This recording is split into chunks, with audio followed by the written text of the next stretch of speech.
Working committee members AICC ಅಧಿವೇಶನ. So ಅದು ಬಿಟ್ಟು ಎಲ್ಲ MPs ಬರ್ತಾರೆ, ಆಲ್ MPs. ಬಿಟ್ಟರೆ ನಮ್ಮದು ಥರ್ಡ್ ಲೈನಲ್ಲಿ ಮಂತ್ರಿಗಳು, ಶಾಸಕರು ಬರ್ತಾರೆ. ಸೊ 3 ಸೆಟ್ನಲ್ಲಿ ಆಹ್ವಾನಿತರ ಬರ್ತಾ ಇದ್ದಾರೆ. ಮುಖ್ಯವಾಗಿ ಕಾರ್ಯಕ್ರಮದ್ದು ಗಾಂಧಿ ಭವನದಲ್ಲಿ ಹಿಂದೆ 100 ವರ್ಷದಿಂದ AICC ಅಧಿವೇಶನ ಇತ್ತು. ಅಲ್ಲೇ ಮತ್ತೆ ಈಗ ಖರ್ಗೆಜಿ ಅವರ ನೇತೃತ್ವದಲ್ಲಿ ಸಭೆ ಆಗಲಿಲ್ಲ. ಎರಡನೇದು 27 ಪ್ರೆಸ್ ಸಮಾವೇಶ ಮಾಡ್ತೀನಿ. ಸೊ ಅದಂತ ಬೆಳಗ್ಗೆ ಸುವರ್ಣ ಸೌಧದಲ್ಲಿ ಗಾಂಧಿ ಸ್ಟ್ಯಾಚ್ಯೂ ಬೆಳಗ್ಗೆ 10 ಗಂಟೆ 10:30 ಗಂಟೆಗೆ ಅದು ಅನಾವರಣ ಮಾಡ್ತೀವಿ. ಸೊ ಈ ರೀತಿ 3-4 ಇಂಪಾರ್ಟೆಂಟ್ ಕಾರ್ಯಕ್ರಮಗಳು. ಸೊ 2 ದಿನಗಳ ಕಾರ್ಯಕ್ರಮದ ಬಳಸಿದೆ.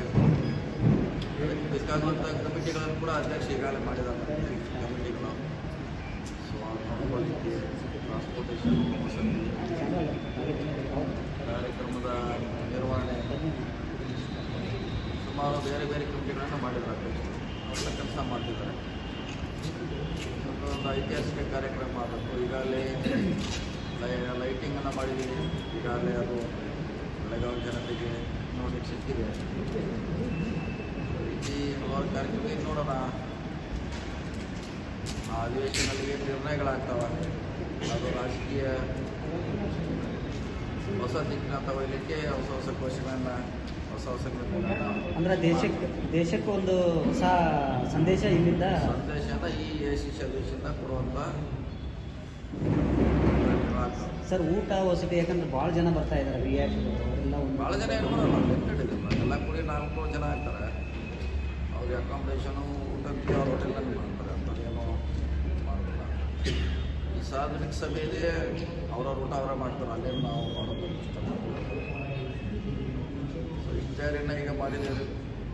ಇವತ್ತಿಂದ ಎಲ್ಲ ಕಮಿಟಿ ಹೆಡ್ಗಳು ಬೆಳಗಾವಿ ಬರ್ತಾರೆ. ನಾಳೆಯಿಂದ ಅವ್ರವ್ರು ಏನು ಕೆಲಸ ಒಪ್ಪಿದ್ದಾರೆ ಅವ್ರು ಮಾಡುವಂಥ ಪ್ರಯತ್ನ ಮಾಡ್ತಾರೆ. ಮತ್ತು ನಮ್ಮ ಜಿಲ್ಲಾ DCCಯಿಂದ ಚಿಕ್ಕೋಡಿ ಸಿಟಿ ಅವ್ರಿಗೇನು ಸಪೋರ್ಟ್ ಬೇಕು ನಾವು ಸಪೋರ್ಟ್ ಮಾಡ್ತಾರೆ. ಅವರ ಡೆಲಿವರಿ ಮಾಡಬೇಕು. ನಮ್ಮ ಕಡೆ ಇಲ್ಲ, ನಮ್ಮಲ್ಲಿ ಸಿದ್ಧತೆಗೆ ಪೂರಕವಾಗಿ ಸಪೋರ್ಟ್ ಅಷ್ಟೇ. AICC ಅಧಿವೇಶನ ನಿರ್ಣಯಗಳನ್ನು ಡೆಲಿವರಿ ಮಾಡಬೇಕು. ಸೊ ನಾವು ಬಿಟ್ಟಂಥ ವಿಚಾರ. ಬರಾಕ್ ಒಬಾಮಾ ತೋರಿಸುವಂಥ ಈಗ ಯಾರು ಬರ್ತಾರೆ? ಯಾರು ಬರ್ತಾರೆ? ಇಲ್ಲ, ನಮ್ಮವರಷ್ಟೇ, ನಮ್ಮ ಪಾರ್ಟಿಯವರಷ್ಟೇ. ಪರಿಷತ್ದಲ್ಲಿ CT ರವಿ ಅವರು ಪದ ಬಳಸಿದ್ರು, ಪ್ರತಿಭಟನೆ ಮಾಡಿದ್ರು ಕಾಂಗ್ರೆಸ್. ನಾವೇನು ಹೇಳ್ತೀವಿ ಸರ್, ಪೊಲೀಸ್ ನಿರ್ವಹಣೆ ಸರಿಯಾಗಿಲ್ಲ ಅಂದರೆ ಇದೇ ಕೋರ್ಟ್ ಕೂಡ ಅಸಮಾಧಾನ ವ್ಯಕ್ತಪಡಿಸಿದ್ರು. ಅದೇ ಘಟನೆಗೆ ಆಗಿ ಹೋಗಿದೆ. ಈಗ ಅದನ್ನು ಮತ್ತೆ ಮುಂದುವರಿಸೋದಾಗೇನು ಆಗ್ತಿಲ್ಲ. ಈಗಾಗಲೇ ಅವರು ನಾವೇನೋ ಹೇಳಿಲ್ಲ ಅಂತ ಹೇಳಿಕೆ ಕೊಟ್ಟಿದ್ದಾರೆ.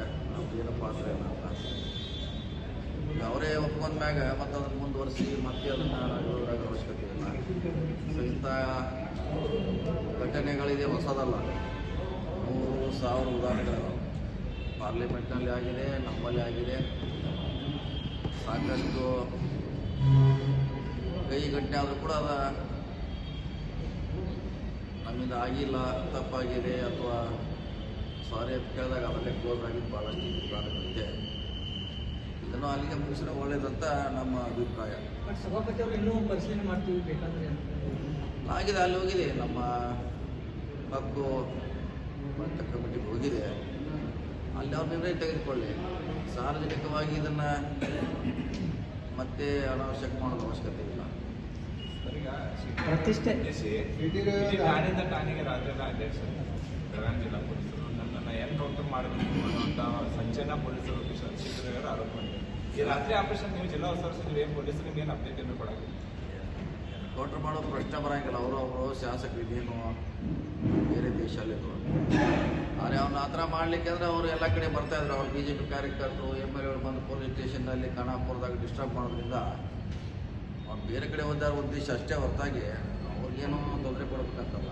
ಇವರಲ್ಲಿ ಹೋಗಿ ಜಾಸ್ತಿ ಒಳಗಡೆ ಹೋಗೋದು ಪೊಲೀಸರನ್ನ ಬೈದು ಈಗ ಮಾಡೋದ್ರಿಂದ ಶಿಫ್ಟ್ ಮಾಡಿದಾರೆ ಹೊರತಾಗಿ ಬೇರೆ ಉದ್ದೇಶದಿಂದ ಏನು ಮಾಡಿಲ್ಲ. ಇದೇನು ರಾಜಕೀಯ ಪ್ರತಿಷ್ಠೆಯಾಗಿ ಪರಿಣಮಿಸಿದೆ. ಯಾಕಂತಂದ್ರೆ ಬಿಜೆಪಿ ಅವರು ಅದನ್ನ ಪ್ರತಿಷ್ಠೆ ಆಗಿ ಕಾಂಗ್ರೆಸ್ನವರು ಪ್ರತಿಷ್ಠೆ ಆಗಿ ಇಟ್ಕೊಂಡಿದ್ದಾರೆ.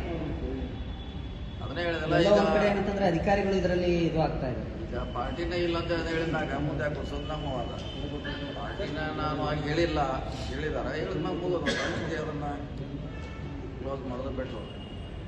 ಸದನದ ಒಳಗೂ ಮತ್ತು ಹೊರಗೂ ಸಿಟ್ಟಿರವ್ರ ಮೇಲೆ ಹಲ್ಲೆ ಯತ್ನ ಆಗುತ್ತೆ, ದೂರು ಕೊಡ್ತಾರೆ. ದೂರು ಕೂಡ ಈವರೆಗೂ ದಾಖಲಾಗಿಲ್ಲ. ಗೊತ್ತಿಲ್ಲ, ಅವರು ಕೊಟ್ಟಿದ್ದಾರೆ ಅಂತ ಕೇಳಿದ್ದೀವಿ. ಇವ್ರು ಯಾಕೆ ದಾಖಲೆ ಮಾಡಿಲ್ಲ, ಅದಕ್ಕೇನು ಆಗಿದ್ದಾನೆ ಅದ್ರ ಬಗ್ಗೆ ಮಾಹಿತಿ ಇಲ್ಲ. ಮಾಹಿತಿ ಪಡೀಲಿಕ್ಕೆ ಪ್ರಯತ್ನ ಮಾಡ್ತಾರೆ. ಸರ್, ಸುವರ್ಣಸೌಧಕ್ಕೆ ನುಗ್ಗುತ್ತಾರೆ, ಹಲ್ಲೆ ಮಾಡೋಕೆ ಪ್ರಯತ್ನ ಮಾಡ್ತಾರೆ ಒಬ್ಬ ಶಾಸಕರಿಗೆ. ಅವ್ರ ಶಾಸಕರಿಗೆ ರಕ್ಷಣೆ ಇಲ್ವಾ ಸರ್? ಎಲ್ಲ ರಕ್ಷಣೆ ಅಂತ ಕೊಟ್ಟಿದ್ದಾರೆ, ರಕ್ಷಣೆ ಕೊಟ್ಟಿಲ್ಲ ಅಂತ ಹೇಳಿಕ್ಕೆ ರಕ್ಷಣೆ ಮಾಡಿದ್ದಾರೆ. ಮಾರ್ಷಲ್ಗಳು ಪೊಲೀಸರು ರಕ್ಷಣೆ ಮಾಡಿದ್ದಾರೆ. ಈಗ ನೋಡಿ ಅಲ್ಲಿ ಎಲ್ಲರೂ ಇರ್ತಾರೆ ಕಾರ್ಯಕರ್ತರು, ಯಾರಂತ ಗೊತ್ತಾಗೋದು. ಸಾವಿರಾರು ಮಂದಿ ಬಿಟ್ಟಿರ್ತಾರೆ ಪೊಲೀಸರು, ನಮ್ಮ ಕಾರ್ಯಕರ್ತರು, ಅವ್ರ ಕಾರ್ಯಕರ್ತರು, ಸೋಷಿಯಲ್ ವರ್ಕರು, ಪ್ರತಿಭಟನೆ ಮಾಡೋರು ಎಲ್ಲರೂ ಒಳಗಡೆ ಇರ್ತಾರೆ. ಇವರೇ ಅಂತ ಹೆಂಗೆ ಹೇಳೋರು ನೀವು? ಒಂದು 23 ಜನ ಬಂದು ಅಟ್ಯಾಕ್ ಮಾಡಿದ್ರೆ ಕಷ್ಟದ ಕೆಲಸ. ಕೂಡ ಮಾರ್ಷಲ್ಗಳು ಪೊಲೀಸರು ಅದನ್ನು ತಡೆ ಹಿಡಿದ್ರು. ಈಗ ಪರಿಷತ್ನಲ್ಲಿ ಆ ಪದ ಬಳಕೆ ಮಾಡುವಾಗ ನಾವೇ ಇದ್ದೀವಿ ಅಂತೇಳಿ ಉಮಾಶ್ರೀ ಮತ್ತು ನಾಗರಾಜ್ ಯಾದವ್ ಅವರು ಹೇಳ್ತಾರೆ. ನಾವೇ ಸಾಕ್ಷಿ, ನಮ್ಮ ಮುಂದೆ ಅಂದಿದ್ದಾರೆ ಅವ್ರು ಮಾಡ್ತಾರೆ. ಹೌದ್ರಿ, ಅಂದಿರ್ಬೋದು. ಈಗ ಅವ್ರಿಲ್ಲ ಅಂತ ನಾ ಅದ್ರ ಹಿಂದಕ್ಕೆ ಕುಡಿತೀವಿ ಅಂತ ಮುಗಿತು. ಭಾಳಷ್ಟು ಘಟನೆಗಳನ್ನ ನಾವು ನೋಡಿದ್ದೀವಿ.